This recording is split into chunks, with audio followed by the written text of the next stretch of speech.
11 सीटें यहाँ की, 40 सीटें मध्य प्रदेश छत्तीसगढ़ की और 25 सीटें राजस्थान की, 65 सीटें बीजेपी के लिए इस समय सबसे इम्पोर्टेंट है। तो उनको 63 की 65 सीटें जीतना है इस समय लोकसभा में जी। तो वो जो प्रयोग होंगे वो काफी, पर आपने देखा ना कि कांग्रेस अभी पूरी तरह सोई हुई जी। कांग्रेस ने छत्तीसगढ़ में भी कोई इनिशिएटिव अभी लिया नहीं है, मध्य प्रदेश में भी अभी वो हार के कारणों की समीक्षा कर रहे हैं। जी। तो दिक्कत क्या है कि छत्तीसगढ़ में भूपेश बघेल ने जिस तरह की लीडरशिप दी उसमें उन्होंने सेकंड लीडरशिप को तो पैदा होने ही नहीं दी जी। और मध्य प्रदेश में भी दिग्विजय सिंह और कमलनाथ ने अपने नीचे किसी को पैदा नहीं होने दी। जी। केवल राजस्थान में पायलट हैं, तो इसलिए राजस्थान में कांग्रेस का कंफर्ट लेवल ठीक ठाक है। बाकी मुझे ये लगता है मध्य प्रदेश को लेकर कि इस तरह का कॉम्बिनेशन कल नजर में आ सकता है। पर मैं इस कॉम्बिनेशन पे सवाल करना चाहता हूं, क्यों आप नरेंद्र सिंह तोमर को मुख्यमंत्री के तौर पर और कैलाश विजयवर्गीय प्रहलाद पटेल को उप मुख्यमंत्री के तौर पर देखते हैं? राजनीतिक इतिहास यह बताता है कि कैलाश विजयवर्गीय 1990 में पहली बार विधायक बने थे और नरेंद्र सिंह तोमर पहली बार विधायक 1998 में बने थे। प्रहलाद पटेल पहली बार सांसद 1989 में बने थे, वह 1989।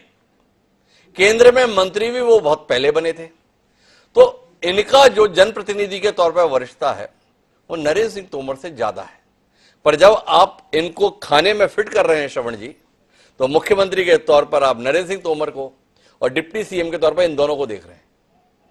ये कि जो जिनको मुख्यमंत्री बनाया है अभी छत्तीसगढ़ में जी, वो उनकी सीनियरिटी रमन सिंह से कम है कि ज्यादा है? पर रमन सिंह उनके मंत्रिमंडल का हिस्सा नहीं है ना श्रवण जी। रमन सिंह जी को वहां से शिफ्ट कर दिया उठाकर, और रमन सिंह जी को शिफ्ट कर दिया उठाकर विधानसभा अध्यक्ष की भूमिका में। जो उनके डिप्टी सीएम हैं वो दोनों उनसे जूनियर हैं, कनिष्ठ हैं। विष्णुदेव साय 26 साल की उम्र में पहली बार विधायक बन गए, 4 बार के सांसद हैं, जबकि उनके डिप्टी सीएम अरुण साहब पहली बार के सांसद, पहली बार के विधायक हैं। उनके दूसरे डिप्टी सीएम विजय शर्मा पहली बार के विधायक हैं। तो ये अंतर तो दिखता है ना। सवाल नहीं समझे, मेरा सवाल ये है कि जब पहली बार रमन सिंह को मुख्यमंत्री बनाया गया जी, या 2014 के बाद से वो कंटिन्यू कर रहे हैं, तो जिनको मुख्यमंत्री अभी बनाया गया वो अवेलेबल नहीं थे क्या तब? जी, वो विष्णुदेव भी थे ना अवेलेबल। जी, तो उनकी वरीयता को ताक में रख के रमन सिंह को तब बनाया गया था। जी। तो और इसलिए ये पूरा मामला अगर आप हरियाणा को देखें या उत्तराखंड को देखें या उत्तर प्रदेश को देखें, मैं थोड़ा आपसे विस्तार से समझना चाहता हूं, आप जैसा अनुभवी संपादक हमारे साथ है, कि क्यों नरेंद्र सिंह तोमर सीएम के तौर पर देखे जा रहे हैं और कैलाश विजयवर्गीय प्रहलाद पटेल आपके द्वारा डिप्टी सीएम के तौर पर देखे जा रहे हैं। इसको समझने के लिए आपसे यह सवाल किया गया। आप थोड़ा ये बताइए ना कि क्यों नरेंद्र सिंह तोमर ही मुख्यमंत्री आप देखते हैं और बाकी दो नेताओं को डिप्टी सीएम के तौर पर देखते हैं?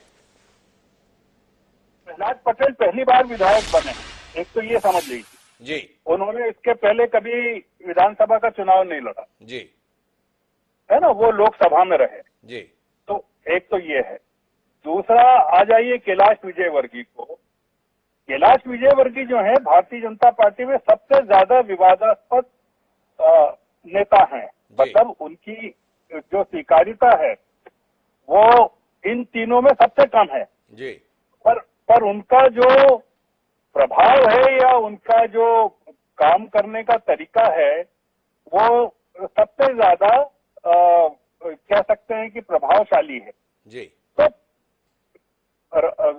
इनको विजयवर्गीय को बनाने से भारतीय जनता पार्टी में काफी उथल पुथल हो जाएगी जी। और शिवराज सिंह जो है उनका जो कंफर्ट लेवल है वो पूरा का पूरा डिस्टर्ब हो जाएगा, क्योंकि शिवराज सिंह, अगर आपने कैलाश विजयवर्गीय का बयान देखा हो जीत के बाद जी, तो कैलाश विजयवर्गीय ने खुले तौर पर कहा है कि इस जीत में लाडली बहना का कोई योगदान नहीं है। वो कह रहे हैं कि ये सब प्रधानमंत्री के कारण हुआ है या केंद्रीय योजनाओं के कारण। जी, मोदी मैजिक है। वो उनका 36 का आंकड़ा है शिवराज सिंह के साथ। जी।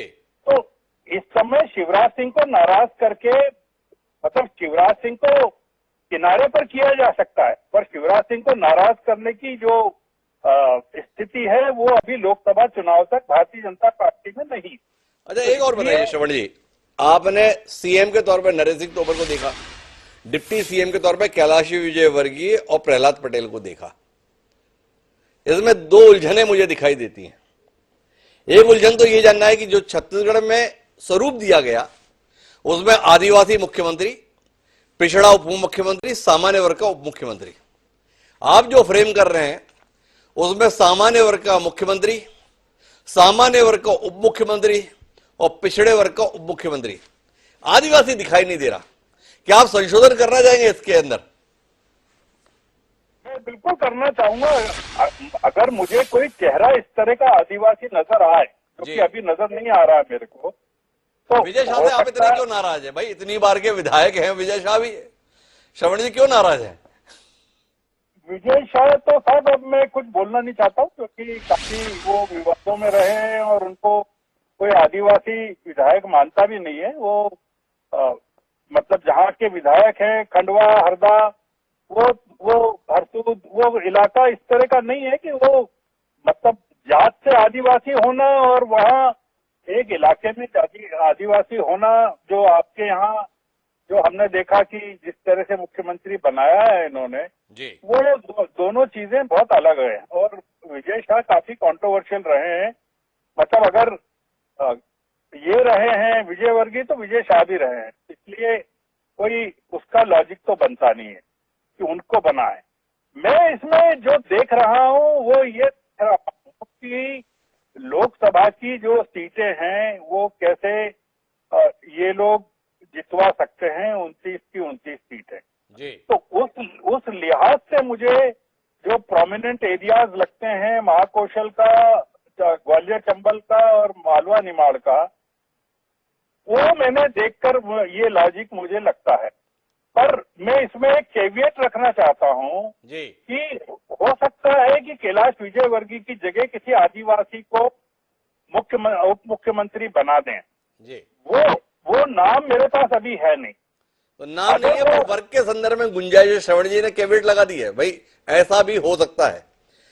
पर इस फ्रेम के अंदर एक बात और जानना है। हम छत्तीसगढ़ में बैठ के बार बार ये सवाल करते थे भाई मुख्यमंत्री कोई बना देगा, रमन सिंह का क्या करेंगे? उत्तर आ गया, रमन सिंह को विधानसभा अध्यक्ष का दायित्व सौंपा जा रहा है। और श्रवण जी सवाल तो शिवराज सिंह चौहान के संदर्भ में भी आएगा ना। शिवराज जी भी विधानसभा का चुनाव लड़े ही हैं, प्रचंड बहुमत से जीते ही हैं, शासक जनता के बीच में जा ही रहे हैं, मिशन 29 के संदर्भ में संकल्प दिखाई रहे हैं। तो क्या कहते हैं आप, क्या होने जा रहा है शिवराज जी के साथ? मैं इसका जवाब आपको देता हूँ जी कि शिवराज सिंह को लोकसभा का चुनाव लड़वाया जाएगा जी। और अगर कैलाश विजयवर्गीय को नहीं बनाया जाता है उप मुख्यमंत्री या मुख्यमंत्री, तो इंदौर में काफी एक चुनौतीपूर्ण पार्लियामेंट्री सीट है और इंदौर की सीट से कैलाश विजयवर्गीय को लोकसभा का चुनाव लड़वाया जा सकता है। तो इसलिए और उनको केंद्र में कोई बड़ी जिम्मेदारी दे सकती, वो ऑलरेडी राष्ट्रीय महासचिव है पार्टी के जी। तो इसलिए ये जितने सांसदों ने इस्तीफा दिया है वो सबको, उसमें से अधिकांश लोगों को लोकसभा फिर से लड़ना पड़ता है। जी।